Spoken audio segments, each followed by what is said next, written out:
Parents మెచ్చిన university సంకల్ Chand Patel university Gujarat.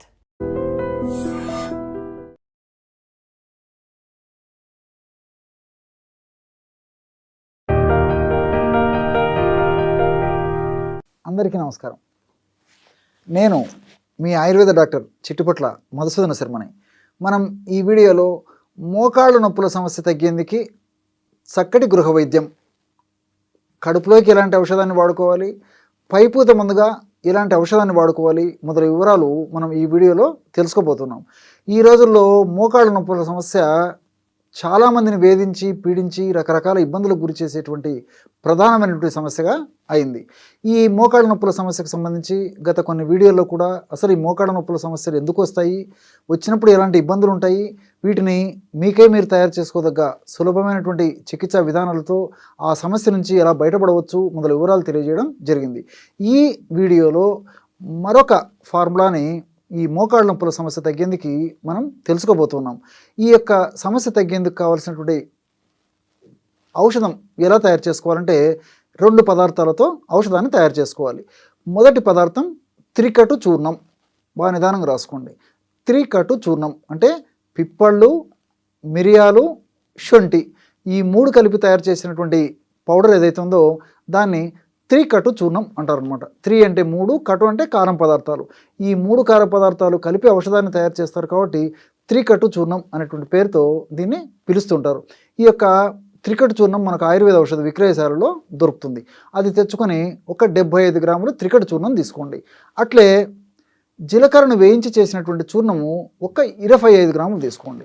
జీలకర్రను వేయించి చేసినటువంటి చూర్ణము 25 గ్రాములు తీసుకోవాలి. ఈ 2 పదార్థాలు బాగా కలిపేసి, అంటే త్రికటు చూర్ణము 3 పదార్థాలు కలిపి ఒక పదార్థంగా చెప్పాను కదా, ఆ త్రికటు చూర్ణం 75 గ్రాములు, జీలకర్ర చూర్ణం 25 గ్రాములు.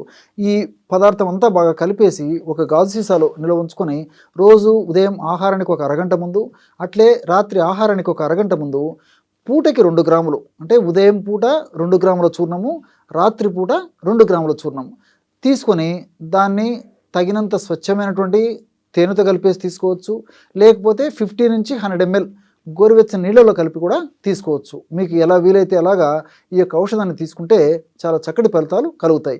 ఈ యొక్క ఔషధాన్ని దీర్ఘకాలం పాటు వాడినప్పటికీ ఎలాంటి ఇబ్బంది ఉండదు. అన్నీ మనకు సైడ్ బెనిఫిట్స్ ఉండేటువంటి పరిస్థితి ఏర్పడుతుంది. ఇందులో ఉన్నటువంటి రసాయన పదార్థాలన్నీ కూడా ప్రత్యక్షంగా పరోక్షంగా మోకాళ్ళ నొప్పులు తగ్గేందుకు చాలా చక్కగా సహకరిస్తాయి అన్నమాట. అంటే ఈ త్రికటు చూర్ణంలో ఉన్నటువంటి చెప్పాను కదా, శొంఠి, పిప్పళ్ళు, మిరియాలు ఉన్నాయి. శొంఠిలో జింజరాలు, షాగోలు ఇలాంటి అనేక రకాలైన రసాయన పదార్థాలు ఉన్నాయి. అదేవిధంగా మిరియాల్లో పెప్పరిన్ అనేటువంటి రసాయన పదార్థం ఉంది. అదేవిధంగా ఈ పిప్పళ్ళలో కూడా ఈ పెప్పరిన్ అనేటువంటి రసాయన పదార్థం ఉంది. ఇలా వివిధ రకాలైన రసాయన పదార్థాలన్నీ కూడా ప్రత్యక్షంగా పరోక్షంగా ఈ మోకాళ్ళ నొప్పులు తగ్గేందుకు సహకారిగా ఉపయోగపడతాయి అన్నమాట. అది అంతేకాకుండా ఈ జీలకర్రలో ఉన్నటువంటి వివిధ రకాలైన రసాయన పదార్థాలు కూడా, అంటే ఈ థైమాలు, క్యుమినాల్డిహైడు, అట్లే ఈ ఫ్లేవనాయిడ్స్, ఫైబరు ఇలాంటి అనేక రకాలైన రసాయన పదార్థాలు, ఫైటో స్టిరాయిల్స్, పాలిఫినాల్స్ ఇలాంటి అనేక రకాలైన రసాయన పదార్థాలు కూడా ప్రత్యక్షంగా పరోక్షంగా మోకాళ్ళ నొప్పులు తగ్గేందుకు సహకరిస్తాయి. కాబట్టి దీర్ఘకాలం పాటు వాడినప్పటికీ ఎలాంటి ఇబ్బంది కూడా ఉండదు. ఈ యొక్క పదార్థం అంటే మనం తయారు చేసుకునే చూర్ణం అయిపోయిన తర్వాత మళ్ళీ ఫ్రెష్గా తయారు చేసుకొని వాడుకుంటూ ఉండాలన్నమాట. ఈ యొక్క ఔషధం ఇలా వాడుకుంటూ పైపూత మందుగా కూడా మరొక ఔషధాన్ని కూడా చెప్తాను చూడండి. ఇది మనకు మార్కెట్లో దొరుకుతుందన్నమాట. ఇది తెచ్చుకొని వాడుకుంటే సరిపోతుంది. ఈ యొక్క ఔషధం ఎలాంటి ఔషధంగా మనం ఇంట్లో మలుచుకోవాలంటే నారాయణ తైలం. బాగా నిదానంగా రాసుకోండి. నారాయణ తైలం. రెండవది నిర్గుండి తైలం. మొట్టమొదటిది నారాయణ తైలం, రెండవది నిర్గుండి తైలం. ఈ రెండు కూడా మనకు ఆయుర్వేద ఔషధ విక్రయశాలలో దొరుకుతాయి. ఈ 2 తైలాలు సమానంగా తెచ్చుకోవాలి. అంటే ఒక తైలం 100 ml అయితే రెండోది కూడా 100 ml ఉండాలన్నమాట.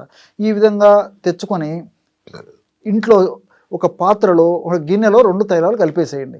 ఆ 2 తైలాలు కలిసిపోయిన తర్వాత మరలా సీసాల్లో ఎత్తి పెట్టుకొని ఆ యొక్క తైలాన్ని, అంటే 2 కలిపి కాంబినేషన్గా తయారు చేసుకున్నటువంటి తైలాన్ని రోజు ఒక్కసారి కానీ, సమస్య మరీ ఎక్కువగా ఉంటే 2 సార్లు కానీ వాడుకోవచ్చు. ఎలాగంటే కాస్త తైలాన్ని తీసుకొని గోరువెచ్చగా చేసి మోకాళ్ళ భాగంలో అప్లై చేసి సున్నితంగా మర్దన చేస్తూ ఉండాలన్నమాట. ఈ విధంగా క్రమం తప్పకుండా చేయడం వల్ల ఆ మోకాళ్ళ నొప్పి వల్ల కలిగేటువంటి అనేక రకాలైనటువంటి ఉపద్రవాలు, సలుపు, పోటు, బాధ, మంట ఇలాంటివన్నీ కూడా తగ్గిపోతాయి. నొప్పి కూడా చాలా త్వరగా తగ్గేందుకు అవకాశం ఏర్పడుతుంది. కాబట్టి ఈ మోకాళ్ళ భాగంలో రెండవది ఏంటంటే, ఇంతకుముందు చెప్పినట్లు ఈ మోకాళ్ళ భాగంలో ఇన్ఫ్లమేషన్ అనేటువంటి ప్రక్రియ జరిగేటప్పుడే ఈ నొప్పి, పోటు, సలుపు, బాధ ఇలాంటివన్నీ కలుగుతుంటాయి అన్నమాట. ఆ ఇన్ఫ్లమేషన్ ప్రక్రియను తగ్గించడంతో పాటు ఇన్ఫ్లమేషన్ ప్రక్రియలో ఏర్పడేటువంటి వివిధ రకాలైనటువంటి హానికారకమైనటువంటి పదార్థాల యొక్క శక్తిని నిర్వీర్యం చేసేందుకు కూడా ఇప్పుడు కడుపులోకి చెప్పినటువంటి ఔషధం ఉపయోగపడుతుంది. అదేవిధంగా పైపూత మందుగా చెప్పినటువంటి ఈ నిర్గుండి తైలము, అదేవిధంగా నారాయణ తైలం కలిపి మనం తైలం తయారు చేసుకున్నాం కదా, ఆ తైలం కూడా ఉపయోగపడుతుంది. ఎలాగంటే ఈ యొక్క తైలము మనం వాడుకోవడం వల్ల మోకాళ్ళ భాగంలో ఉన్నటువంటి చర్మం పీల్చుకొని ఆ యొక్క గుణాలని మనకి కలగజేస్తుంది అనమాట. కాబట్టి ఈ రెండు కడుపులోకి ఔషధాన్ని వాడుకుంటూ మరి అవసరాన్ని బట్టి ఈ యొక్క పైపూత మందుగా ఇలాంటి ఔషధాన్ని వాడుకోవడం వల్ల ఫలితాలు చాలా సమర్థవంతంగా ఉంటాయి. చూశారు కదా, ఇటువంటి సులువైనటువంటి ఔషధ యోగాలని మోకాళ్ళ నొప్పుల సమస్య తగ్గేందుకు మీరు ఈ వీడియోలో తెలుసుకున్నారో. మరొక వీడియోలో మరొక అంశంతో మళ్ళీ కలుద్దాం. అంతవరకు నమస్కారం. మీ చిట్టిబొట్ల.